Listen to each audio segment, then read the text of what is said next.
The storm and the stranger. The wind came hard off the ridge that night, howling through the broken cottonwoods and whistling around the cabin like a restless ghost. Wyoming nights had a way of getting into a man's bones, cold, dry, and endless. Ethan Cole had long stopped minding. He'd grown used to silence. Out on the open plains, silence was the only friend that never lied. He sat near the fire, boots off, hat tipped low, a half-empty cup of black coffee in his hand. Outside, thunder rolled across the dark hills like distant gunfire. His horse, a gray Mustang named Buckshot, snorted nervously in the barn. Then, faint at first, came another sound. Hooves. Uneven. Urgent. Ethan's eyes snapped open. He set down the cup, reached for his rifle, and stood. No man rode this deep into the plains at night unless he was running from something or chasing it. He opened the door. Lightning split the sky, and in that flash he saw her. A rider slumped forward on a tired mare, dress torn, blood streaked down her arm. The horse stumbled once, then collapsed in the mud. "Hell," Ethan muttered, running forward. He caught the woman before she hit the ground. She was light, half-conscious, and shivering. "Hey now," he said softly, brushing wet hair from her face. "Stay with me, Darlin. You're safe now." Her eyes fluttered open, green as spring after drought. "Please, don't let me fall." "You won't," he said, tightening his grip. "Got you right here." Inside, the cabin smelled of rain, smoke, and faint lavender from the old soap his late mother had once used. Ethan laid the woman on his bed, lighting another lamp. Her right shoulder was torn open by a bullet graze, deep but clean. He grabbed his whiskey bottle, tore a strip from his old undershirt, and poured a steady stream of liquor onto the wound. She gasped, biting down a cry. "Easy, darlin'," he said, his voice calm but firm. "Gotta clean it before it festers." Tears streaked her cheeks, mixing with the dust. "It burns." He smirked faintly. "So does breathing in this country, but we keep doing it." She looked at him through half-lidded eyes. Who are you?" "Name's Ethan Cole. Rancher. You're on my land, near Devil's Ridge." She blinked slowly. "I didn't mean to." "Didn't figure you did," he said. "Now hold still." When he finished, he wrapped her shoulder in a clean cloth and sat back, exhaling. She was pale, but her pulse was steady. "Can you tell me your name?" he asked. "Clara," she whispered. "Clara May." He nodded once. "All right, Miss Clara May.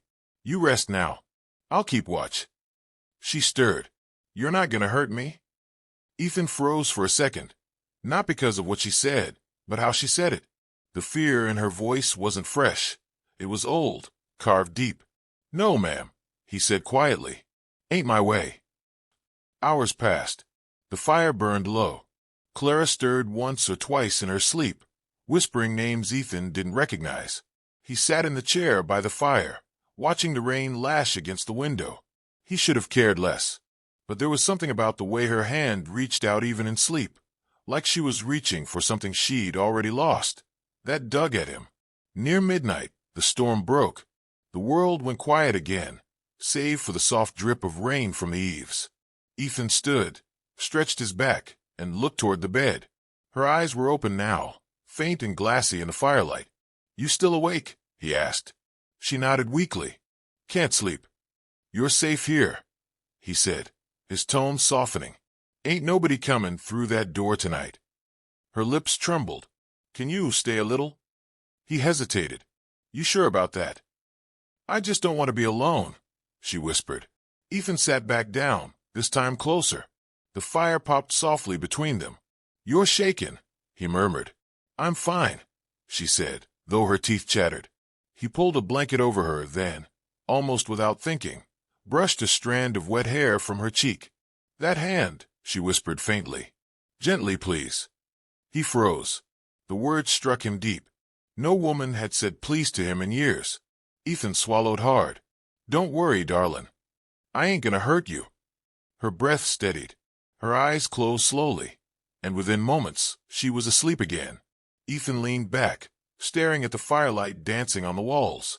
Something in him, something buried under years of silence, stirred that night. He just didn't know yet what it meant. The night the cowboy stayed. Morning came quiet. The rain was gone, the plains washed clean. Ethan woke stiff from the chair, hat tilted over his eyes. For the first time in years, he hadn't dreamed about the war or his brother's grave. Instead, he dreamed of green eyes and a trembling voice saying, "Gently, please." He stood, poured water from the basin, and checked on her. Clara was awake, watching him. "You stayed," she said softly. "Reckon I did," he replied. "Didn't trust the storm to mind its manners." She smiled faintly, color returning to her cheeks. "You saved me." He shrugged. "Guess we saved each other from something." Later that day, he went out to mend the fence line, and Clara insisted on helping. "You shouldn't be up," he said, walking ahead with a coil of wire. "I'm not helpless," she replied, stubborn but smiling. "Besides, I owe you work for food." He chuckled. "You talk like a ranch hand already." They reached the fence, the morning light stretching across golden grass. She watched him drive posts, his muscles moving steady beneath his rolled sleeves. "You live out here alone?" she asked. "Yup. Suits me fine. Doesn't it get lonely?" He paused, hammer midair. "Only when I remember what it felt like not to be." She fell silent, realizing she'd touched something raw.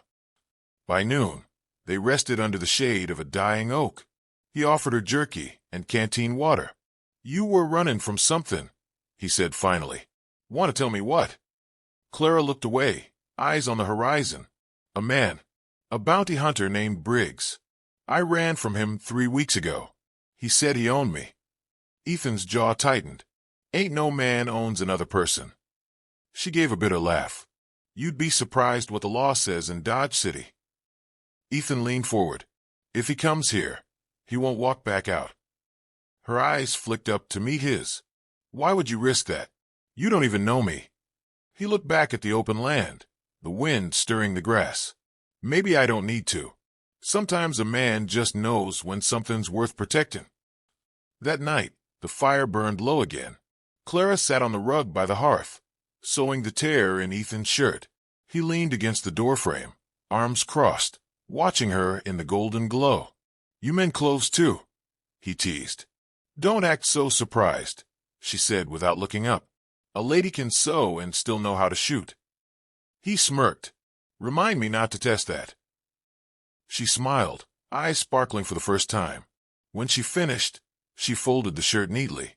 "All done." He took it, brushing her hand by accident.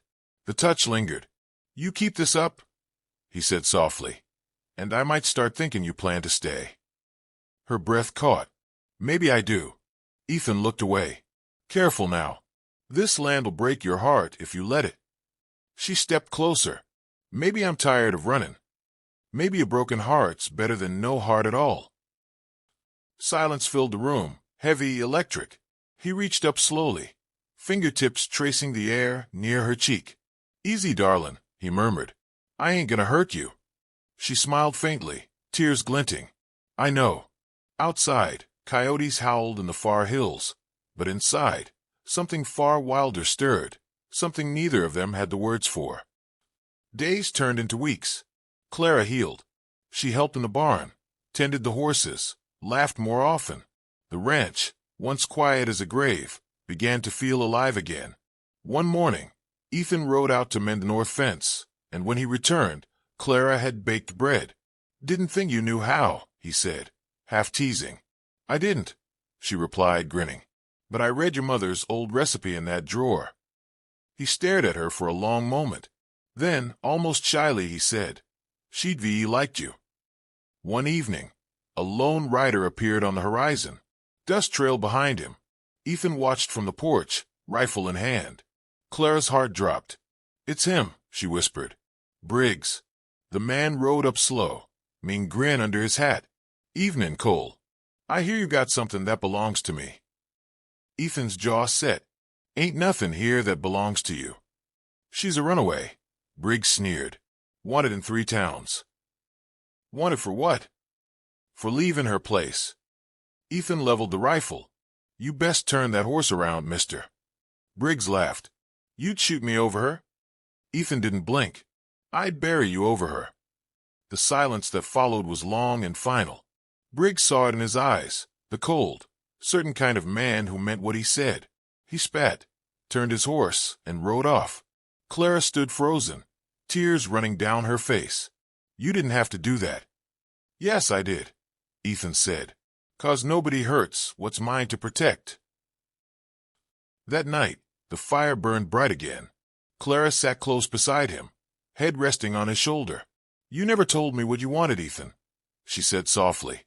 He thought for a long while. Never knew till now. Maybe I just wanted peace. She smiled. You found it. He tilted his hat, whispering, Maybe I did. The plains outside were still. The stars hung low over the horizon, and the world seemed to hold its breath. For the first time in years, Ethan Cole didn't feel alone. And Clara May, once hunted, once broken, had finally stopped running. Because sometimes, the gentlest hands belong to the roughest men. And sometimes, all it takes is a whisper in the dark. Easy, darling. I ain't gonna hurt you.